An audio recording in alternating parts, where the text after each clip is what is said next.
కొత్త సంవత్సరం వచ్చి రావటంతోనే గేమ్ చేంజర్ కి లక్ తీసుకొచ్చింది. మరో 10 రోజుల్లో థియేటర్లోకి వస్తున్న ఈ సినిమాకి ఇప్పటివరకు ఎక్స్పెక్ట్ చేసినంత బజ్ లేకపోవడంతో వర్రీ అవుతున్న టీంకి ఇప్పుడు అన్నీ మంచి శకునాలే అంటున్నారు ఫ్యాన్స్. ఇంతకీ ఆ శకునాలేంటో, గేమ్ చేంజర్ కి కలిసొచ్చే అంశాలేంటో చూద్దాం. రామ్ చరణ్, శంకర్ కాంబినేషన్ అంటే జనరల్ గానే హైప్ రావాలి. సినిమా గురించి జనాల్లో చర్చ జరగాలి. అందులోనూ ఇంత పెద్ద సినిమాకి బజ్ ఓ రేంజ్లో రావాలి. కానీ ఇక్కడ సీన్ మాత్రం రివర్స్లో ఉంది.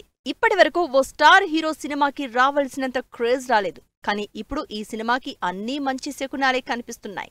ఎందుకంటే ఈ సినిమాకి ఇప్పుడు బిగ్గెస్ట్ హార్డులైన అజిత్ రేస్లో నుంచి పక్కకెళ్లిపోయినట్లు అనౌన్స్ చేశారు. డైరెక్టర్ శంకర్ కి తెలుగులో ఫ్యాన్ ఫాలోయింగ్ ఉన్నా బేసిక్ గా తమిళ్ డైరెక్టర్. అయితే గేమ్ చేంజర్ తమిళ్లో కూడా రిలీజ్ అవుతోంది.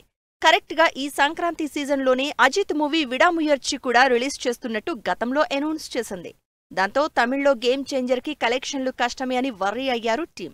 కానీ ఇప్పుడు అజిత్ సంక్రాంతి రేస్ నుంచి తప్పుకుంటున్నట్లు అనౌన్స్ చేయడంతో తమిళ్లో సోలోగా పెద్ద మార్కెట్ గేమ్ చేంజర్ సొంతమవడం ఖాయమని తెలుస్తోంది. తమిళ్లో గేమ్ చేంజర్ సోలో రిలీజ్ తో పాటు సినిమా మీద బజ్ క్రియేట్ చేయడానికి న్యూ ఇయర్ రోజు ఫ్యాన్స్ కి గుడ్ న్యూస్ చెప్పింది టీం.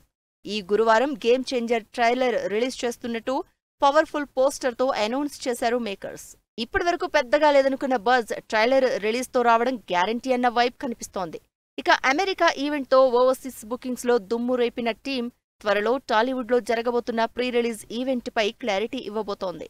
ఇప్పటికే పవన్ కళ్యాణ్ చీఫ్ గెస్ట్ గా game changer pre release event ని ఆంధ్రాలో చేయబోతున్నట్టు దిల్ రాజు చెప్పారు. దీనికి సంబంధించి పవన్ కళ్యాణ్ ని కలిసిన దిల్ రాజు త్వరలోనే ఈవెంట్ డీటెయిల్స్, డేట్ అనౌన్స్ చేస్తారు అని వెయిట్ చేస్తున్నారు ఫ్యాన్స్. తమిళ్లో సోలో రిలీజ్ కావడం, ట్రైలర్ మీద hopes, pre release event buzz కలిపి గేమ్ చేంజర్ కి అన్నీ మంచి శకునంలే అనుకుంటున్నారు టాలీవుడ్ జనాలు.